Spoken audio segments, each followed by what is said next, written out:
Hello everyone. আজ সকালে আমার ব্রেকফাস্ট কি হয়েছে সেটাই আমি শেয়ার করছি আপনাদের সাথে। আর এভাবে আমি যে ব্রেকফাস্টটা করছি সেটা আসলে হেলদি একটা ব্রেকফাস্ট এবং এটা আপনার ওজন কমানোর জন্য খুবই উপকারী। তাই ভাবলাম আপনাদের সাথে শেয়ার করি, আশা করি ভালো লাগবে।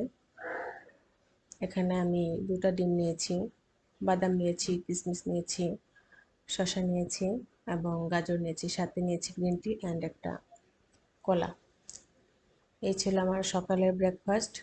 আশা করি আপনাদের ভালো লাগবে। এভাবে আপনারা সকাল 10টা-11টা যদি এটা করেন, ব্রেকফাস্টটা করেন, আশা করি উপকার হবে আপনাদের। যেটা আমার হচ্ছে, আশা করি আপনাদেরও হবে। আজ এ পর্যন্তই। ভালো থাকবেন সবাই। ধন্যবাদ সবাইকে।